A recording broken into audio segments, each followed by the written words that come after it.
Section 4.7, we're going to discuss writing equations of quadratics in vertex form. Typically, our standard form for a quadratic is ax squared plus bx plus c. Vertex form, however, is in the form a, and then you have x minus h squared plus k, where h is the horizontal shift of the vertex from 0, 0, and k is the vertical shift of the vertex from 0, 0. So the coordinate of the new vertex, or the vertex of the parabola, is at hk. H would be the x value, k would be the y value of the vertex.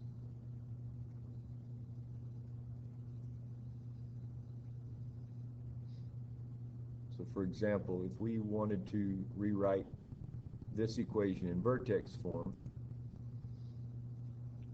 we would first separate out the x squared plus 2x from the 4. And then we would try and figure out what amount we would need to add to the x squared minus 2x in order to create a perfect square within this set of parentheses. So if we take the b value, negative 2, we cut that in half, 2, cut it in half, and then square it, we get 1. So that is the amount that we would need to add inside the parentheses to make this a perfect square trinomial. But if we add an amount, we also have to subtract that same amount somewhere in order to keep it balanced. So we subtract it out on the end. Since we have that perfect square now, we can rewrite it as x minus 1 squared, and then the 4 minus 1 becomes 3. Then we have it in vertex form. So h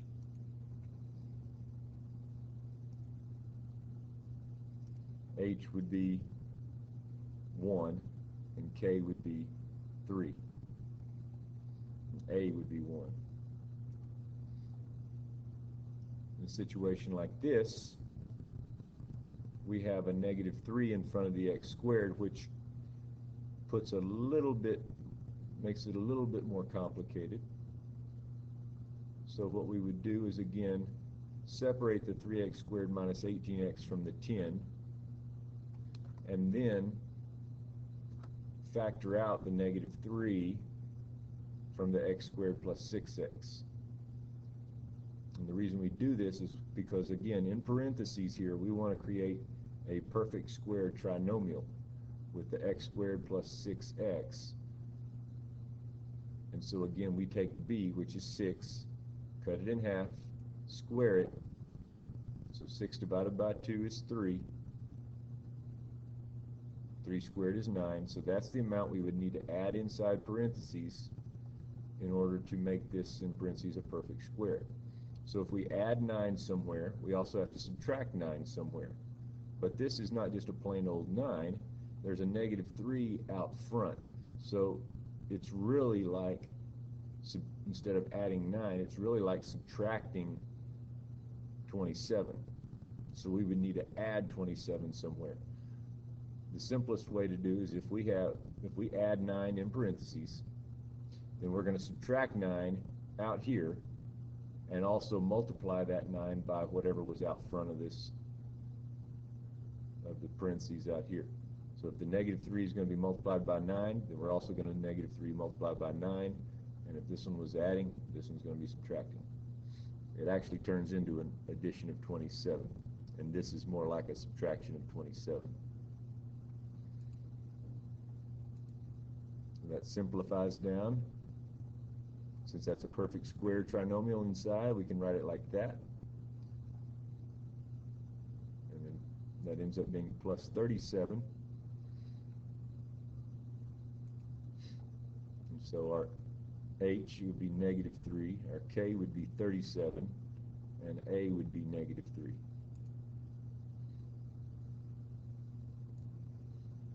In this case, we're going to go ahead and graph this equation but we're going to do it by looking at looking at the vertex through vertex form.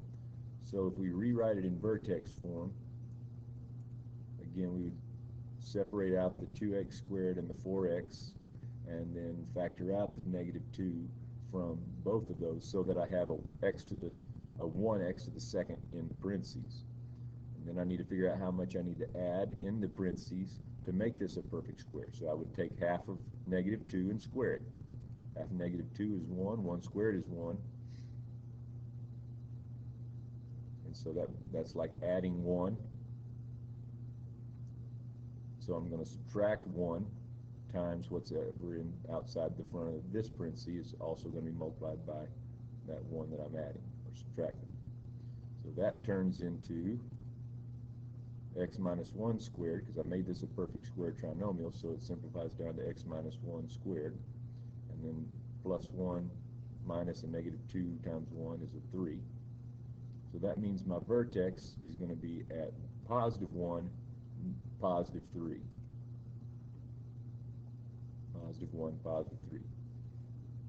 The axis of symmetry would then be at x equals whatever h is, which is 1.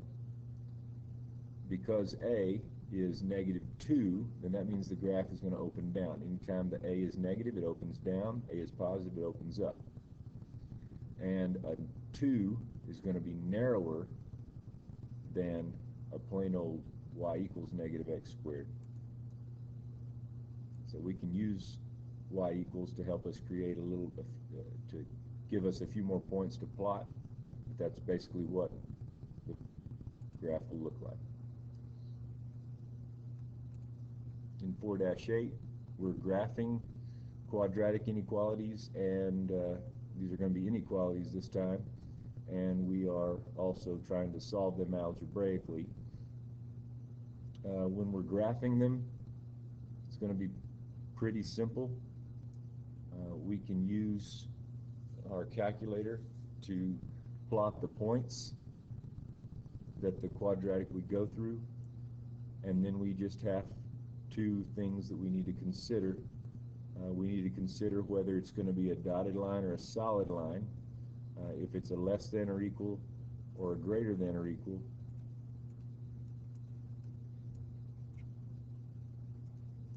if it's a less than or greater than, it's going to be a dotted line, because the line itself, the points on the line, do not satisfy the inequality. If it's a greater than or equal to or less than or equal to, then it's going to be a solid line, because the points would work to satisfy the inequality. Then we'd have to look and see whether the shading is going to be inside the parabola or outside the parabola. So one way to do it is to use test points. Pick a point inside the parabola and plug it into the equation. If it works, then every point inside the parabola will work. If it doesn't, then none of them will work, and you should shade outside the parabola. The other way is, as long as it's in y equals form, if it's less than or equal to, you'll shade below the parabola. Sometimes that's outside if it's opening up, but sometimes that's inside if it's opening down. If it's a greater than or equal to, you'll shade above. Sometimes that'll be inside, like this. This is shading above when the parabola opens up. But if the parabola opens down, then shading outside the parabola is shading above the graph and greater than the graph.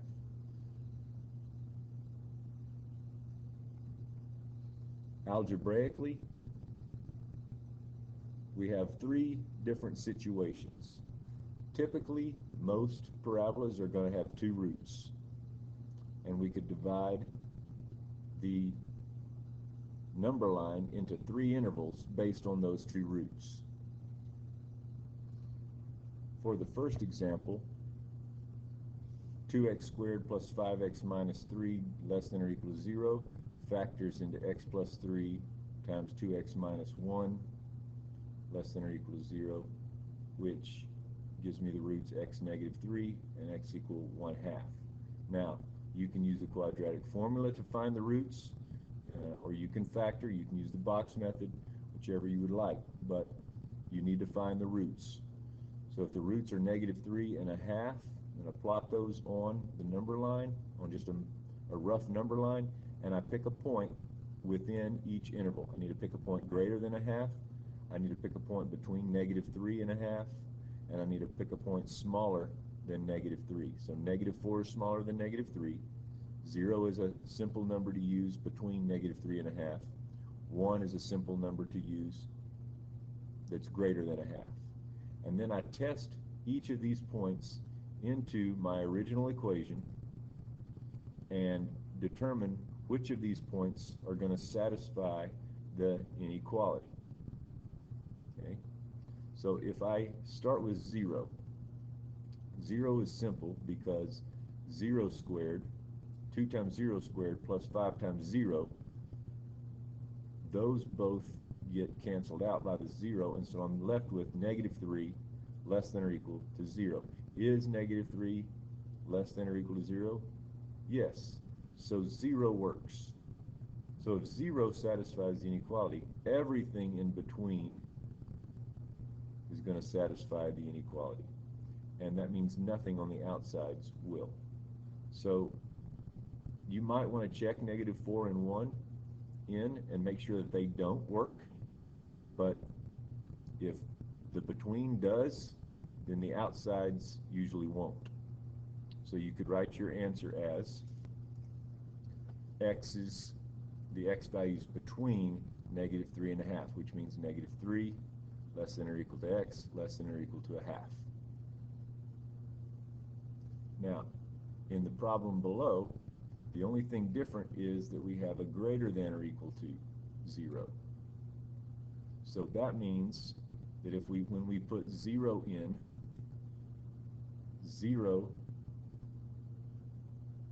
2 times 0 squared plus 5 times 0 gets turned into a 0 minus 3, and -3 greater than 0, greater than or equal to 0? No.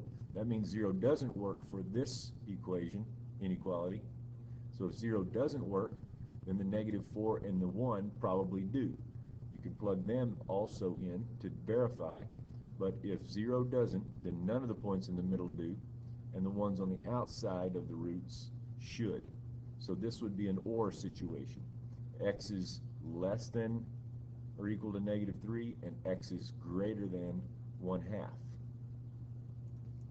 So this is what it would look like for the second one. The outsides work, the middle does not. So x values less than or equal to -3, which is all of these, or x values greater than or equal to 1/2, which is all of those. For the middle two examples, both of these are perfect square trinomials that factor into x minus 4 squared. So I have one root at 4, x equals 4. So what I need to do is test any other point besides 4, but also test 4 separately to determine what areas of the parabola work, because there's not going to be a between because we only have one root.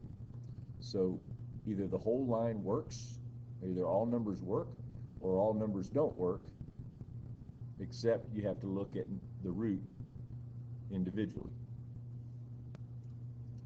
So in the top example, when you plug 0 into the equation, inequality, you get 16 greater than 0, which is true. So that means if 0 works, all the numbers are going to work, except maybe 4. When you plug 4 into the inequality, you get 0 greater than 0, which is false.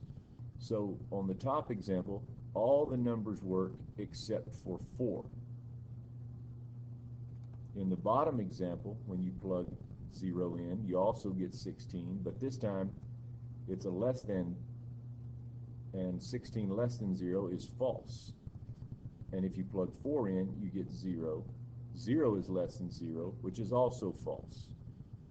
So your answers